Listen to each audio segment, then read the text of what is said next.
All right. Ready to get them started. Okay.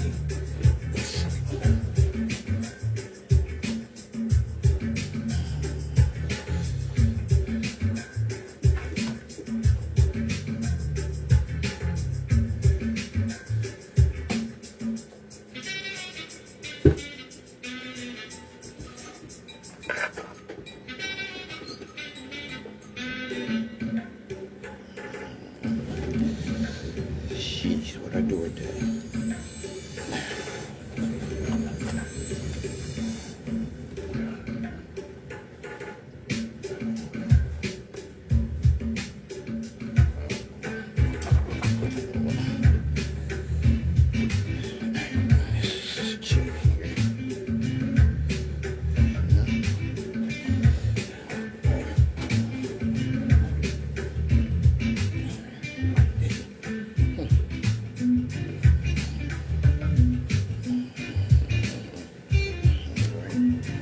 Let's get them started.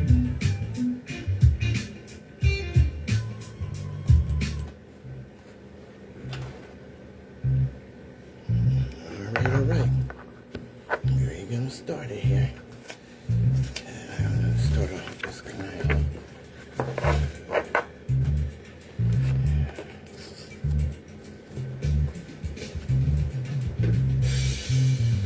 Hey, Brother Vaughn, how you doing? All right.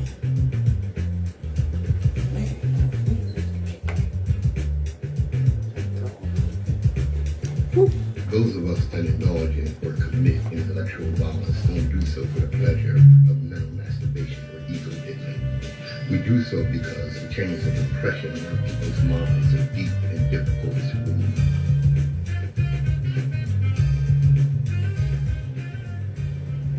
Good morning, my children of the sun. Welcome to The Open Eye on WHGE 95.3 FM. I'm your host, Third Eye Optometrist, Patrice Gibbs. Hey man, turn that down a little, okay. All right. Here to get them started, I will be joined soon by my partner in consciousness, Nsoromma. We're probably on the road as we speak. All right. You know what? Let's get it started. And here's what I'm gonna start with. I know I usually go through some history and this, that, and the other, but we'll get around to that.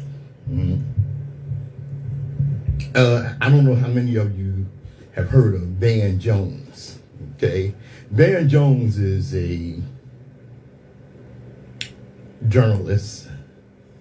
I say that with some trepidation, considering his behavior. For some reason, he's recognized by mainstream media and politicians and what have you as some kind of leader. Ooh, boy, let me tell you something, Van Jones, Mr. Van Jones, who jumped up and apologized for the whole black community. Yeah, that's what he did, okay? Yeah, oh yeah, he's been catching hell for it too. He wants to set the record straight. This weed stuff. He went to some Jewish organization and apologized for the whole black community. Ain't that a blitz? What the hell is this cat? Well, anyway, it's from Jessica Washington. I think she's from The Root.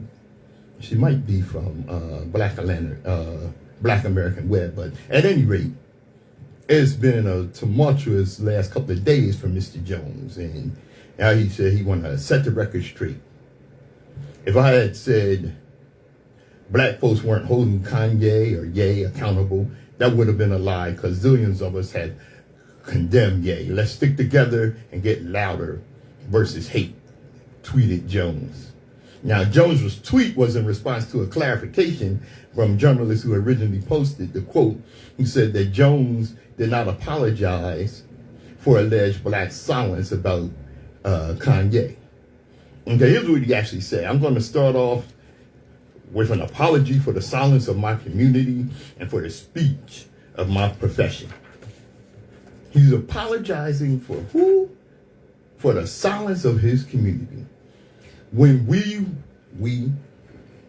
We're hit as a black community with appalling anti-black bigotry and racism that the whole world saw on a video. We expected and insisted that everyone stand and roar back against that hatred, and people did.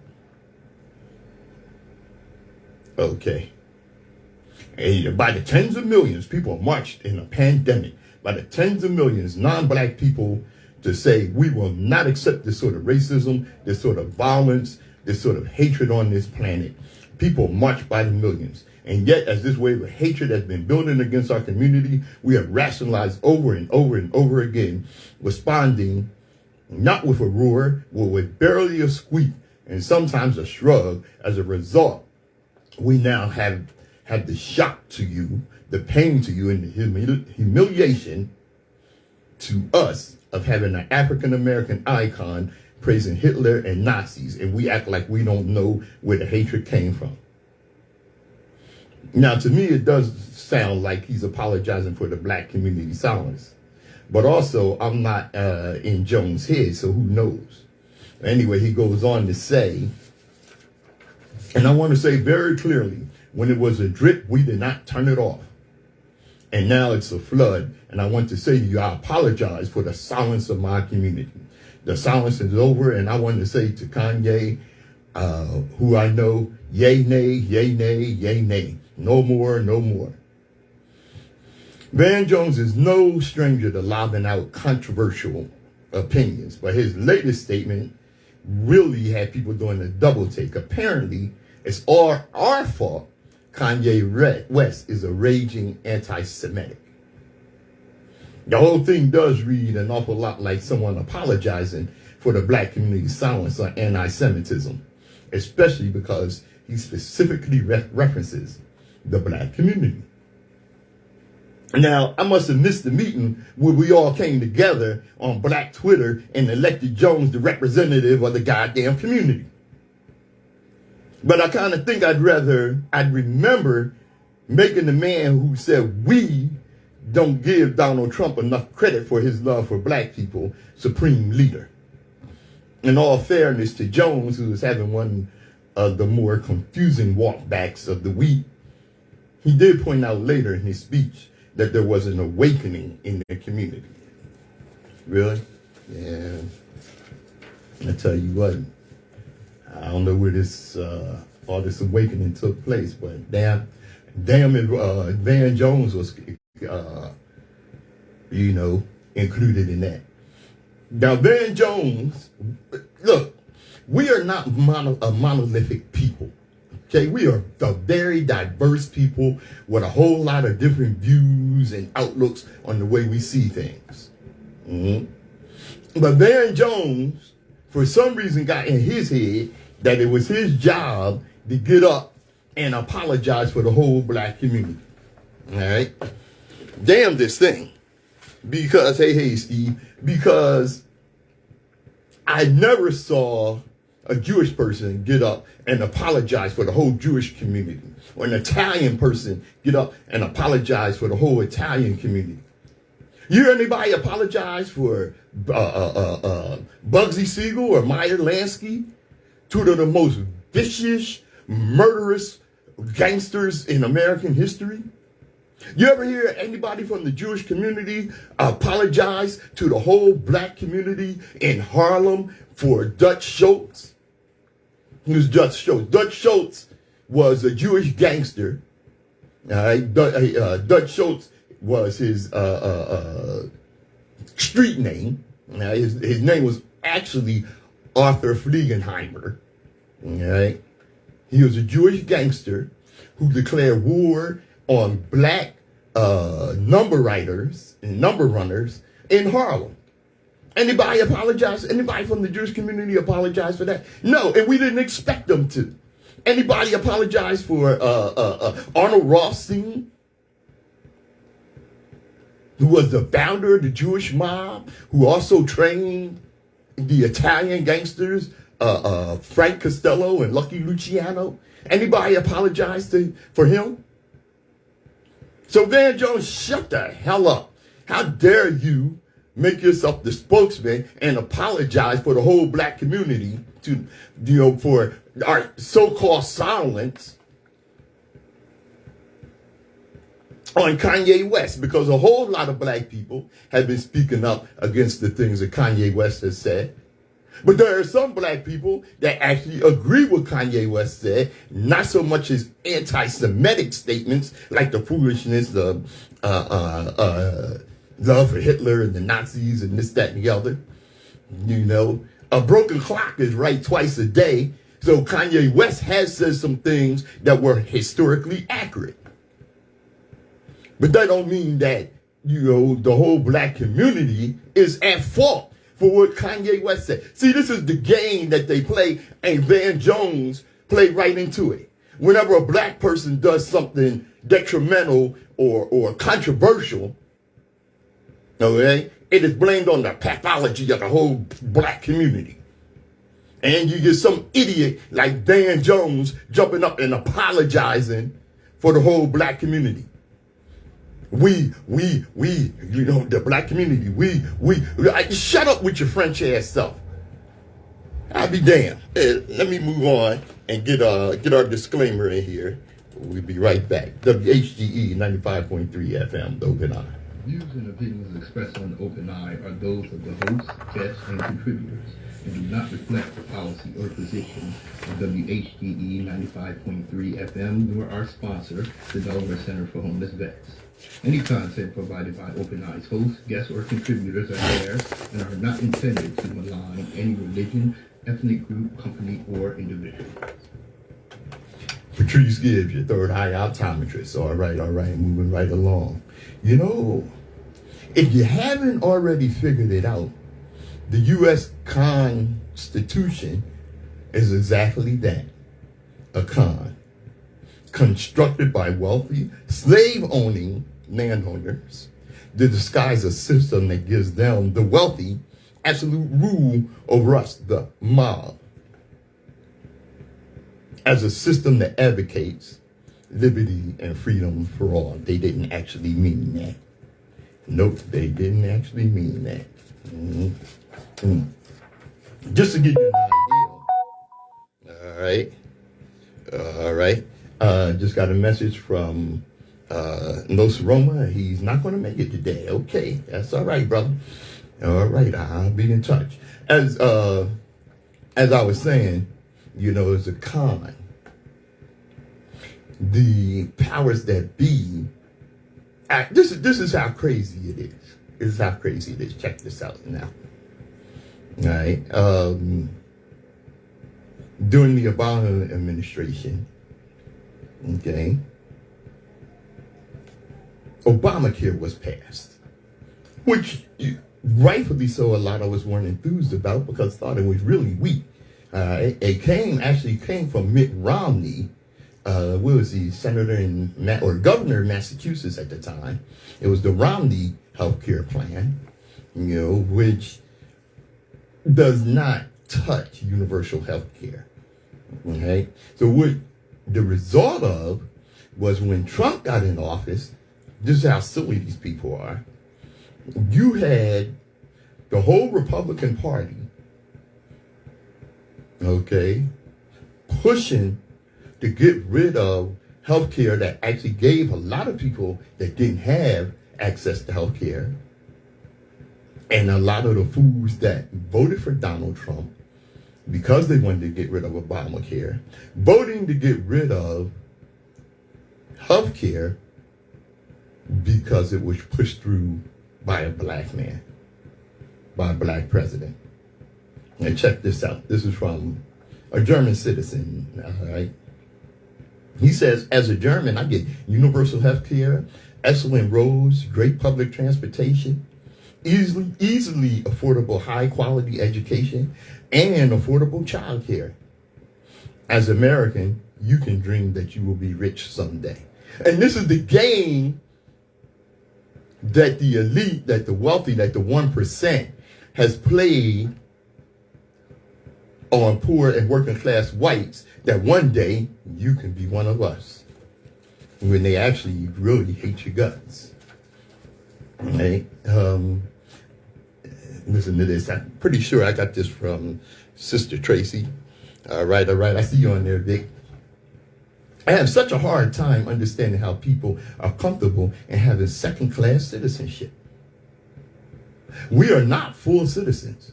Research, lending practices, judicial system, healthcare disparities, housing disparities. Research these things. The information is so readily available. You got a phone, you got a handheld computer. However, capitalism and its mechanisms have effectively indoctrinated and infiltrated our thinking to desire the designer clothes, expensive cars, bling, titles. Just the ability to flex versus wanting freedom, sovereignty, true justice, and liberation. To me, it's just amazing that even some of our own, how many times have I told you, some of us have no intention of bringing down white supremacy. None whatsoever. No intention. They are just looking for a comfortable niche within the system. And even worse than that, some black people, not only are they comfortable with having a niche within the system, but they just want their turn to hold the whip. Okay? And that whip is not about anything about revenge or turning the tables on white supremacy and using that whip against the people that have been keeping us down. You know, it's something that you have black people that are actually had generational wealth, that were born rich. And guess what? They don't like black people. See, these are the people that want their turn to hold the whip. These are the same people that will climb the ladder, or their progenitors, you know, parents or grandparents or whatever, had climbed the ladder. And as soon as they get up to the ladder, what do? They don't put more rungs on the ladder. They put a ladder up behind them. Okay? To keep other black people from climbing the ladder. They're gatekeepers for white supremacy. And have been implicit in keeping other black people down. Yeah, that's where, hey, Bree. I see you over there, niece. All right. You know, and, you know, it's something that, yeah, people like that. And it comes to the way you're educated. You know, our education is, how can I say, it is a system where you are taught to remember. All they want to do, and this is since the beginning of the industrial age, all they've ever wanted to do was to train you to run the machines. You don't need to think to do that. Okay? Now, when I was in school, we were taught to think. Now, students, for the most part, are not only, you know, frowned on for doing too much thinking, but they are just taught to remember. Taught to remember how to run the machine. When your education limits your imagination, it's called indoctrination. It's not a rap song. You know, one of the problems is the way we are educated, the things we are taught about our history. One of the problems is that slavery is taught as the history of black people and not the history of white people, which it actually is. All right. WHGE 95.3 FM. All right. Let me take a quick musical break, get my notes straightened out here, and get my ducks in a row. We'll take this right quick. WHGE 95.3 FM, the Open High. I'm Patrice Gibbs.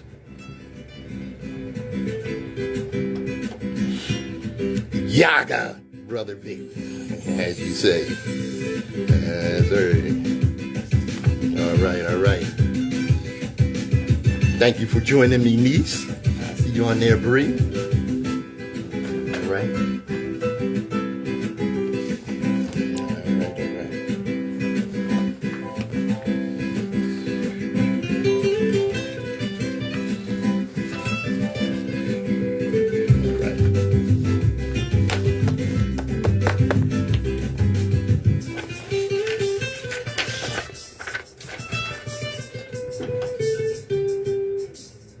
WHGE 95.3 FM, you are enjoying and learning from the Open Eye. Patrice Gibbs, your third eye optometrist.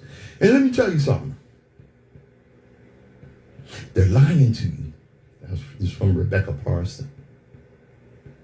She said, excuse me, they're lying to you. There is not a housing shortage. There are 11 million permanently empty homes in the U.S. You may remember when Donald Trump called black countries S-hole countries. You know, the ish. You know what I'm talking about. 11 million permanently empty homes in the U.S. Millions of people out on the street homeless. Or as you know, the politically correct term is becoming unhoused. Unhoused my ass, they homeless. Hey, this is where a lot of people get that mixed up. You know, you get these little terms in here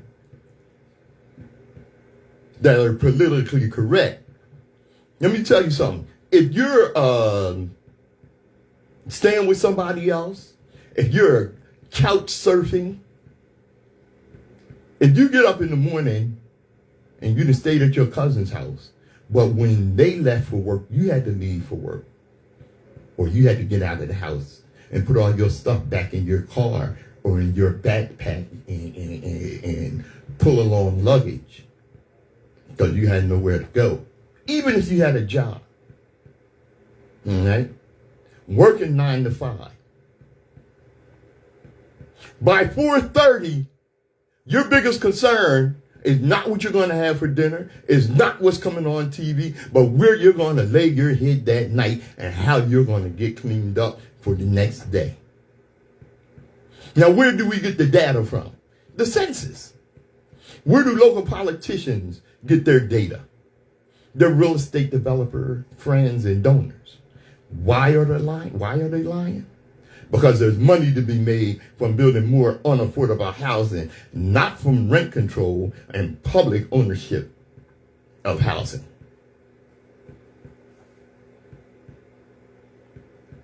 Okay?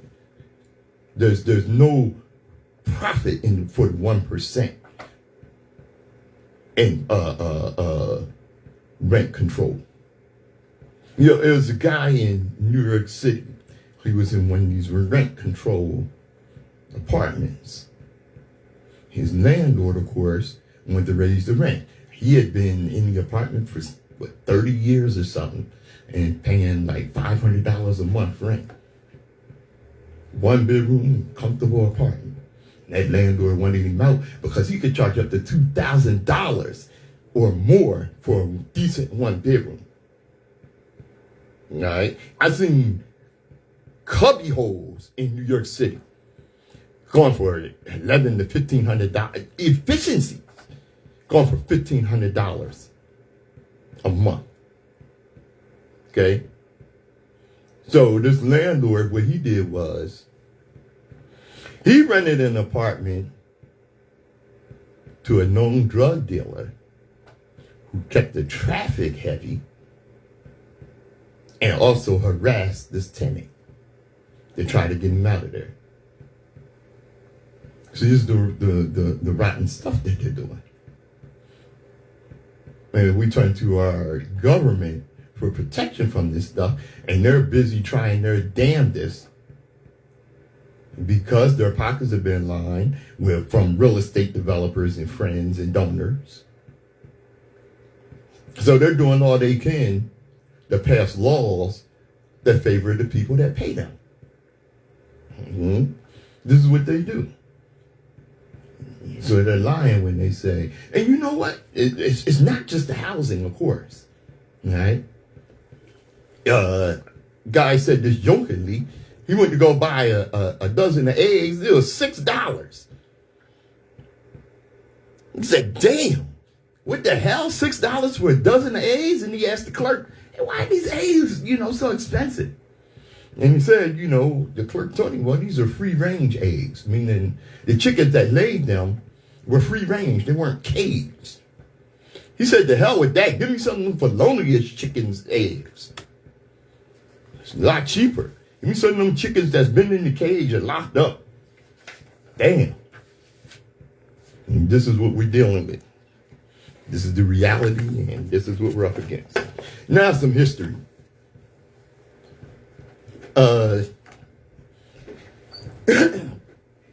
There's a movie that was once banned from even being shown in the last 10, 15 years. It has been accessible.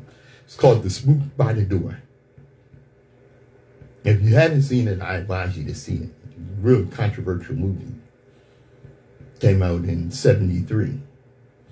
And it was a banned film based on the novel by Sam Greenlee.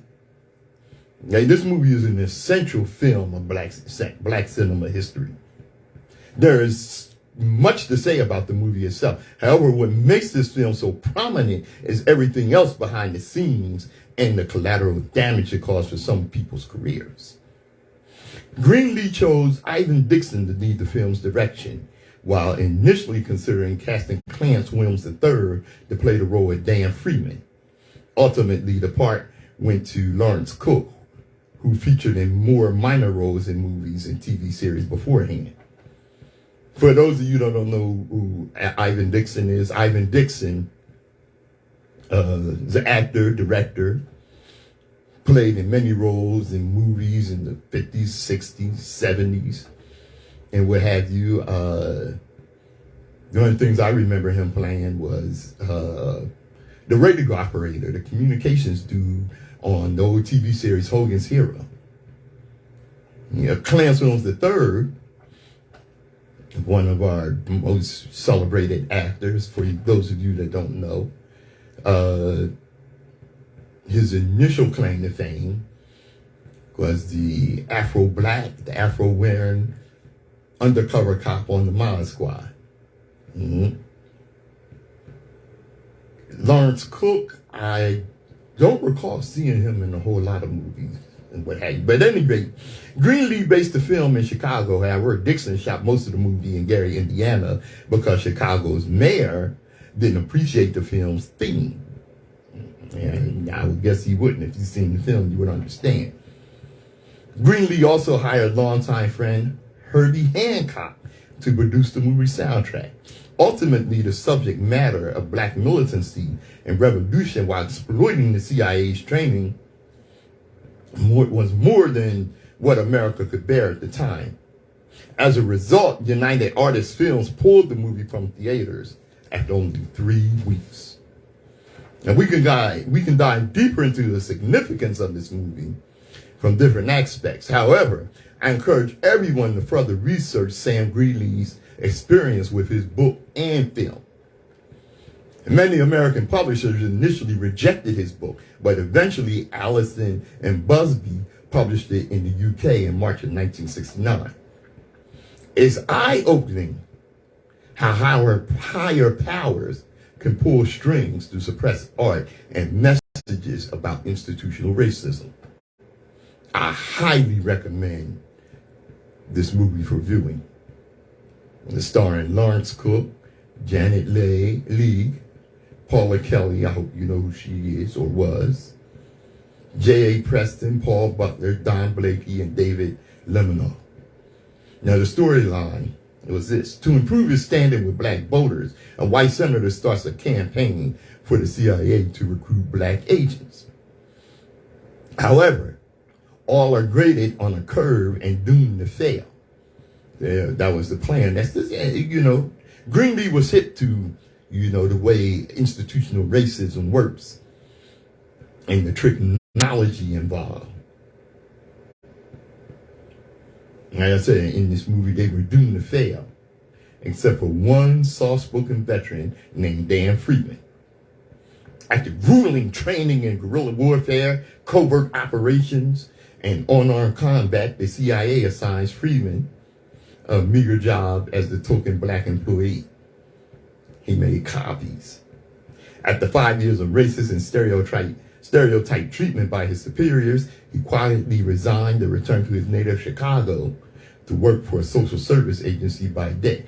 By night, he trained a street gang to be the vanguard of an upcoming race war, using all the CIA had taught him, the spook who sat by the door. If you haven't seen it, please do. WHGE 95.3 FM, The Open Eye.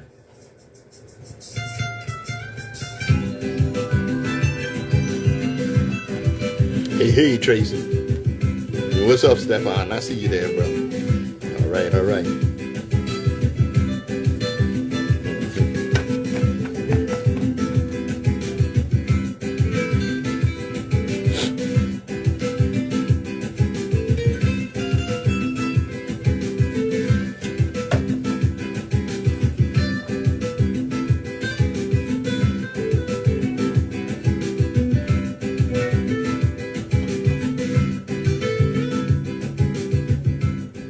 This is The Open Eye on WHGE 95.3 FM, your advocacy education station.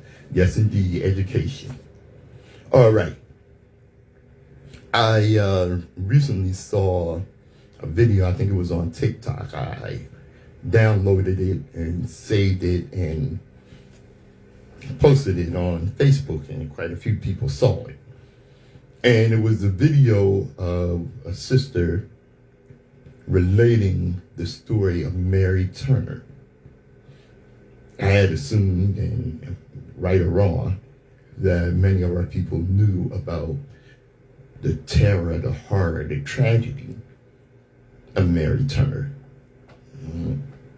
The response that I got from the video told me that even if people did know about Mary Turner, it's still such a horrible story, such a tragic, such a brutal story of white supremacy. You know, it made people feel some kind of way. And the way that the sister on the video told the story with such feeling and emotion. Let me relate the story of Mary Turner for those of you that may not know. Mary Turner, pregnant and lynched in Georgia for publicly criticizing her husband's lynching.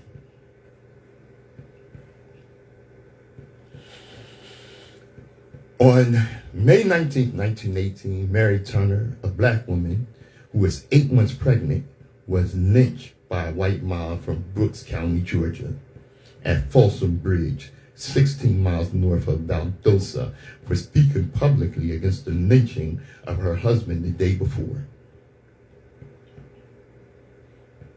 You know, her husband was falsely accused of some crime. Might have been a rape, but I forget exactly what it was. But at any rate, when, you know, this took place, she publicly demanded that the mob who murdered her husband be brought to justice. How dare her? She was captured by a white mob who bound her feet, hanged her from a tree with her head facing down, threw gasoline on her, and burned the clothes off her body. Mrs. Turner was still alive when the mob took a large butcher knife to her abdomen, cutting the unborn baby from her body. When the baby fell for Mary Turner, her first interaction with her child was to see her child cut from her belly, fall to the ground. A member of the mob crushed the crying baby's head with his foot. In minutes, Mary Turner and her child were dead. But they weren't finished. The mob then riddled Mrs. Turner's body with hundreds of bullets, making sure she was dead. Mary Turner's husband, Hayes Turner, had been lynched the day before. Hayes Turner was accused of being an accomplice in the killing of a notorious white farmer, Hampton Smith, who was well known for his abuse of black farm workers. That's what happened to him. Mr. Smith would bail black people accused of petty crimes out of jail and then require them to work off the fines at his farm. And there's a rule, you know, these black people were jailed on some trumped up black code, Jim Crow laws that were instituted after slavery to put black people back on the plantation.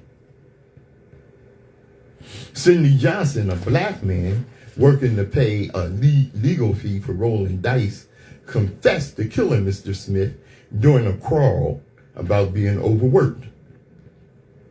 Police officers killed Mr. Johnson in a shootout.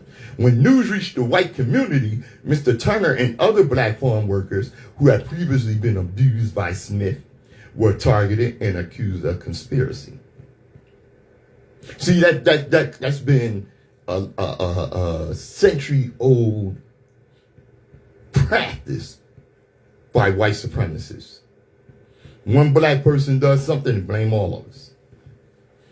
Many black people during this time were lynched based on mere accusations of murder against white people. The same was true here, as at least 7 confirmed black individuals were lynched by the white mob in response to Hampton Smith's death. And Smith most likely deserved it. 7 confirmed black individuals were lynched. And of course, this inflicted community-wide racial terror. Mrs. Turner was grieving and spoke out against her husband's death, promising to take legal action. Enraged by this, the white mob made an example out of Mrs. Turner, despite having no reason to fear actual legal repercussions from her promise, as black people at the time were not afforded judicial process. The white mob lynched Mary Turner and her unborn child to maintain white supremacy, to silence her and communicate to the black community that no dissent from the racial order would be tolerated. No member of the mob was ever held accountable for the lynching of Mary Turner and her unborn baby. How many times have we heard that? No member of the white mob was held accountable. No member of the white community was held accountable for the terror inflicted on her people. Don't you dare tell me about nobody's victim mentality. The grotesque slaughter of a black woman 8 months pregnant reveals a great deal about the way in which black women were dehumanized with impunity. It has been documented 594 racial terror lynchings between 1877 and 1850 in the state of Georgia alone. Brooks County had the highest number of documented racial terror lynchings, just in Georgia. And you get these fools from our own black community. Well, you know, you got the victim mentality. You need to stop talking about that stuff, bringing that stuff up.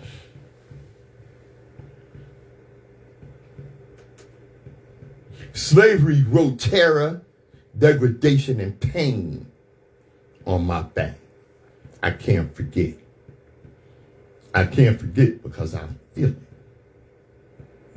My grandmother's screams of anguish when they saw her son haunt my dreams. I feel it.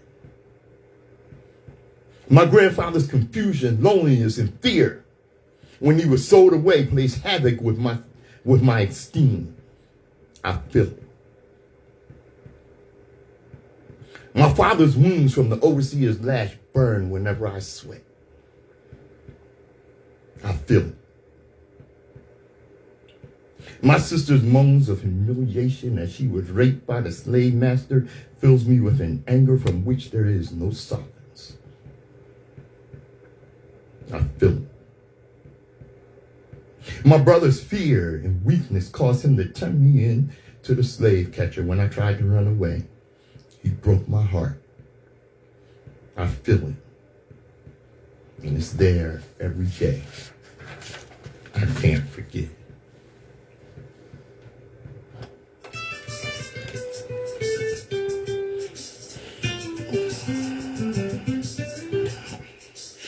Peace, Brother Jardea. Thanks for some of the stuff you, Tracy, Sherry, and others have posted. Help make my show informative. All right.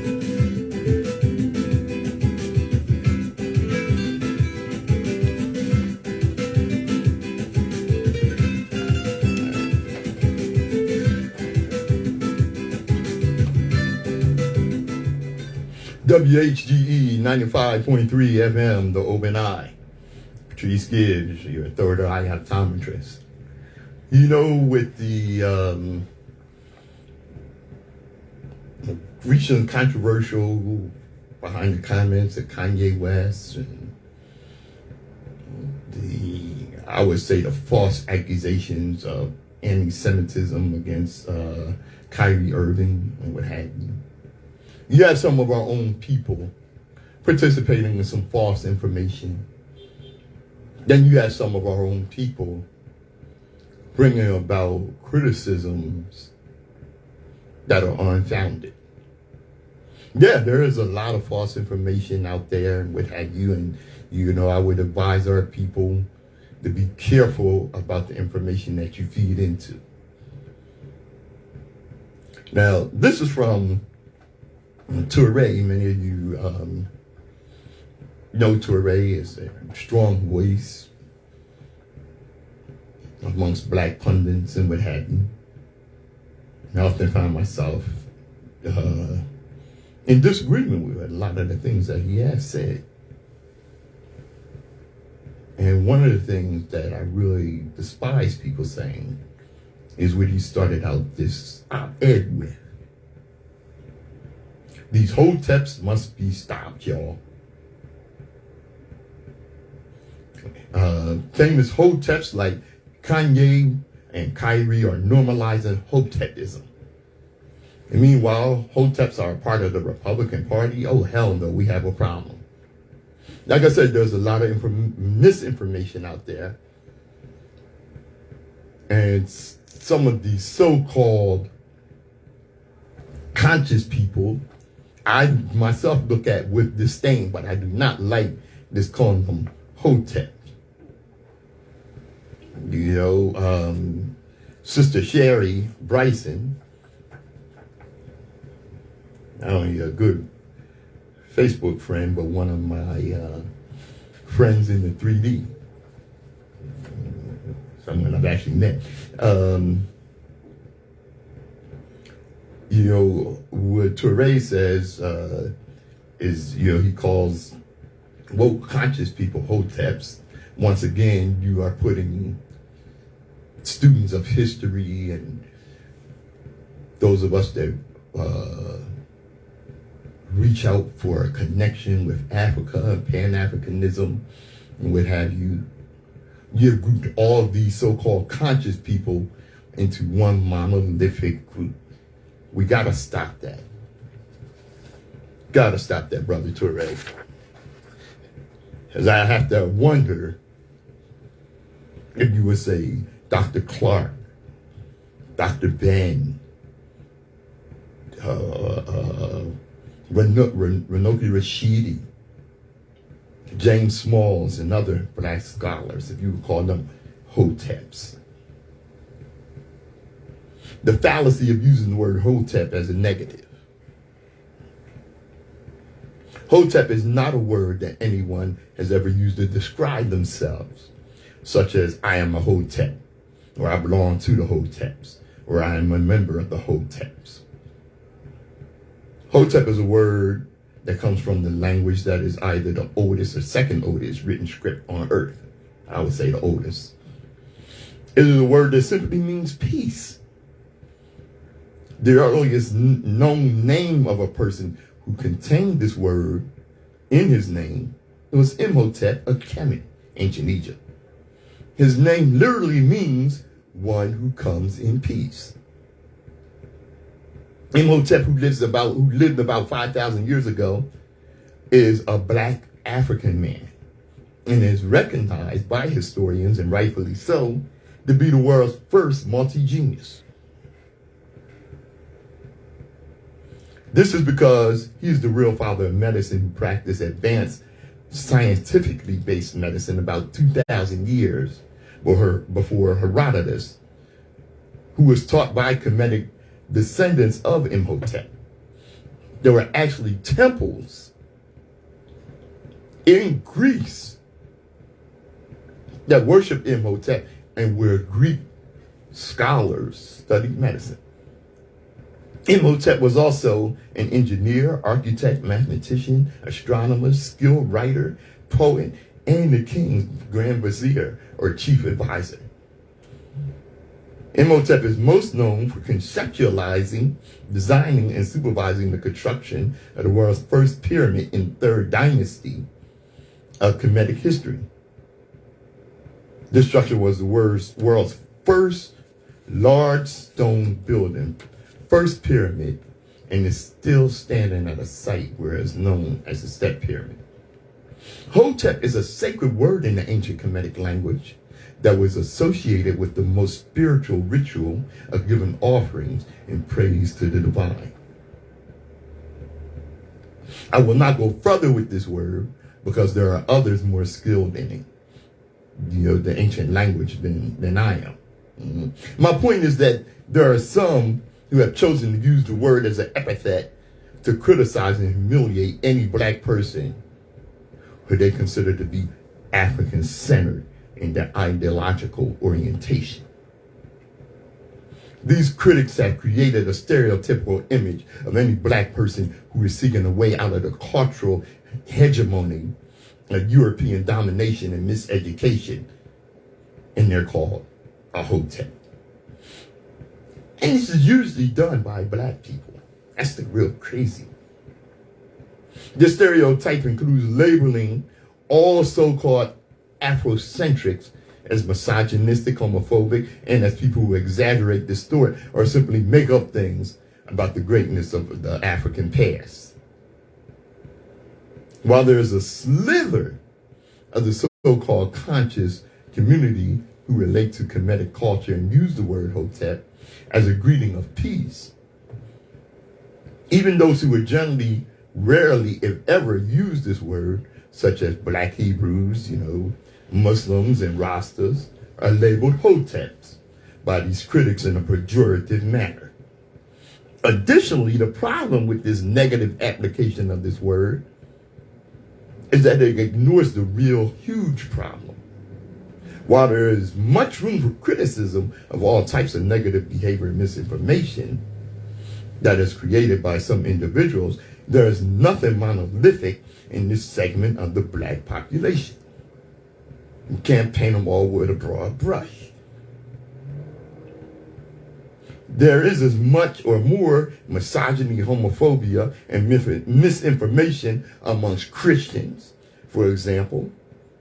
But all Christians should not be ostracized or treated as a singular monolithic group.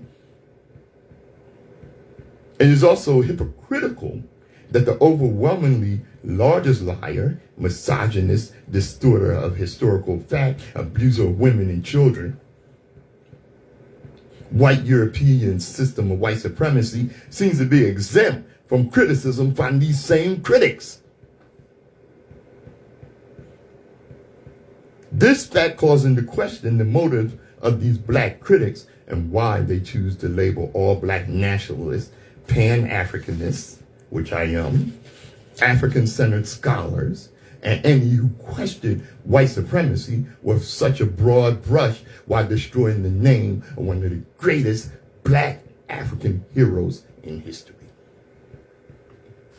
Like I said, some are looking for a comfortable niche within the system of white supremacy. And these same people you will find painting their own brothers with a monolithic criticism that does not actually apply. WHGE 95.3 FM, the Open Eye.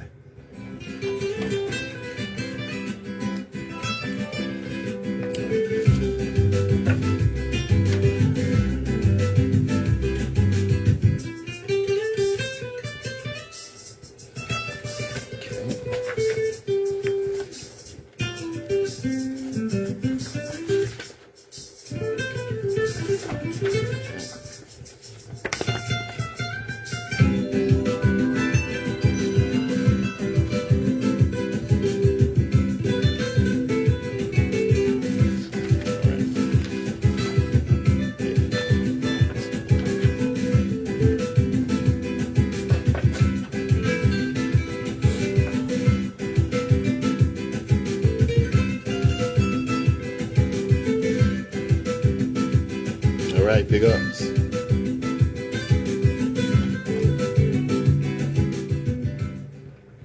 WHGE 95.3 FM, the Open Eye. Coming around to close of the show here, time flies. Yes, indeed. One of the things that I mentioned last week was the education going on at the historically black colleges and universities. I mentioned how one professor, one of these, actually at Howard, declared that any student who quoted the great scholar, Dr. John Henry Clark, and for those of you that don't know him, please look him up, just to give you an idea of the importance of Dr. Clark to our community. Dr. Clark was actually Malcolm X's history tutor. Oh goodness, Dr. Clark, man that I greatly admire.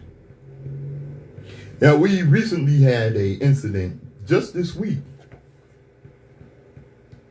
One of these non-black professors who, geez Louise, probably shouldn't be teaching at the HBCU. A North Carolina college student was arrested after refusing to apologize to her professor. This video is going viral of a black college student being arrested inside a classroom. According to NBC News, the incident occurred at Winston State University, North Carolina. Winston-Salem State University. In the TikTok video, the student and her fellow classmates appear shaken with anger and confusion, demanding their instructor give an answer as to why the police were called. We know whenever someone in authority, black or white, calls the police into a situation that does not require police, what they're doing is they're calling the gun. The student, identified as Layla in the video's caption, is seen being pinned down on a desk by two campus police as her classmates recorded. See, I would get in a lot of trouble in these situations because I'm not going to sit there and watch some young black princess be abused by these race soldiers. And yeah, one of the cops were black. And he was actually trying to diffuse the situation. But as the young lady, who was rightfully angry, kept expressing how she felt about this situation and this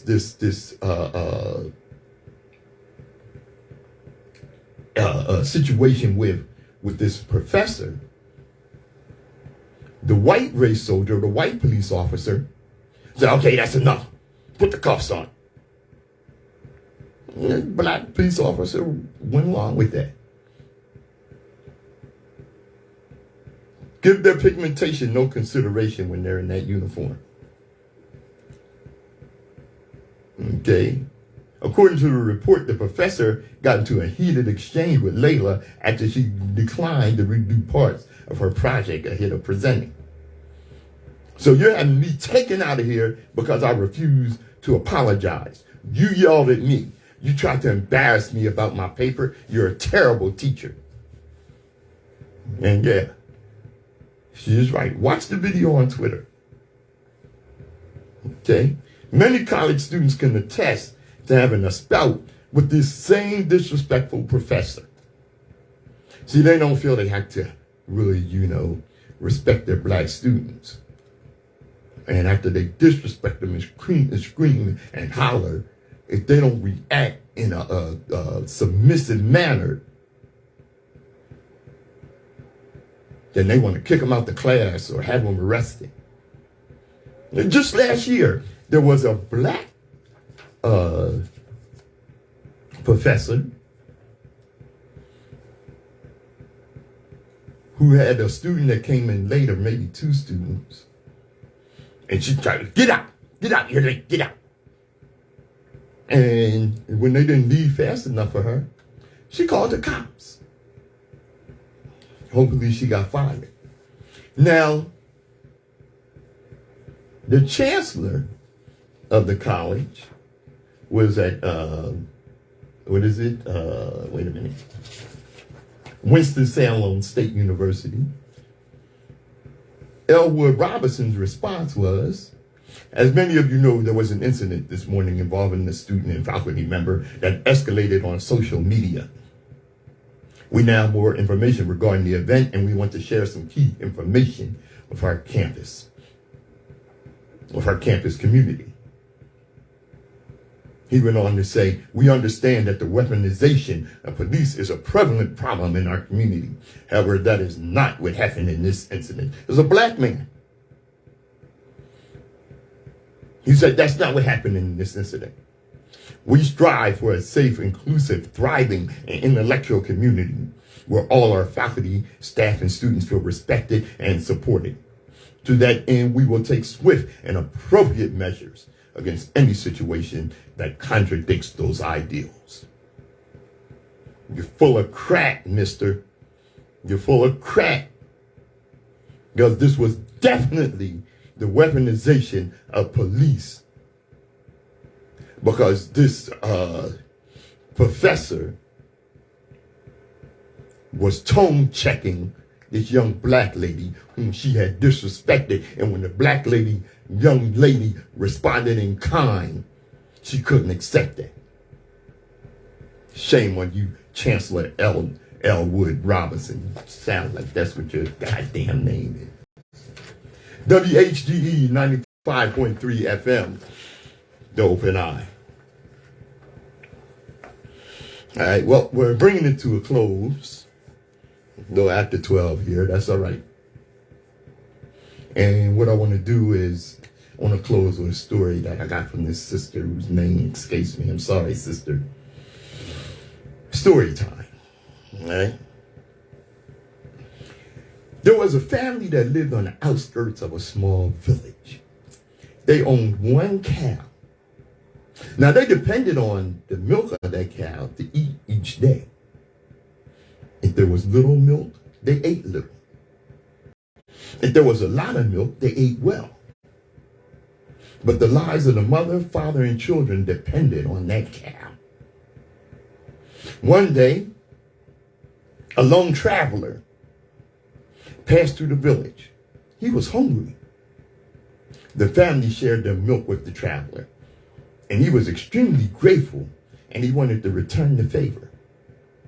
Now, he had heard that there was a wise man in the village, and so he walked to the wise man's house, and he told him, I was hungry, and they fed me. What can I do to help them? The wise man said, kill the cow. Of course, the traveler was taken aback by the advice. You know, he had benefited from the cow. This is what the family depended on for their sustenance, the cow. And the wise man told him, kill the cow. But because of the reputation of the wise man, he did as he was told and moved on. A year later, the traveler passed through the same village. This time he noticed a bustling market, stores, and a hotel. He walked into the hotel, and to his surprise, standing behind the front desk was the eldest son of the family of the cow.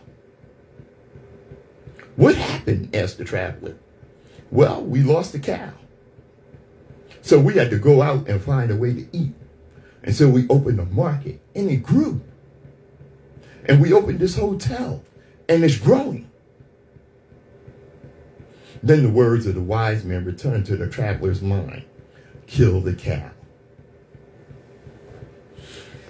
Sometimes you have to let go of that security and the things that keep you comfortable in order to go to the next level in life. Sometimes you have to kill the cow. I'm Patrice Gibbs. This is the Open Eye, WHGE 95.3 FM. And as we always say, in closing, destiny determines who enters your life, but you decide who stays. Therefore, value those who value you. And don't treat those as a priority. You treat you as an option. I'm Patrice Gibbs, the Open Eye on WHGE 95.3 FM. Thanks for joining us. Hey. What's up, Roger? Big ups, brother. Thanks for joining us. All right. And as I close out the show, big ups to you, brother Nsoromma. All right. We'll be in touch. And as I always tell you, as I always close the show, global African supremacy. Because it was a better place when black men ruled the world. I'm Patrice Gibbs. Thanks for joining us.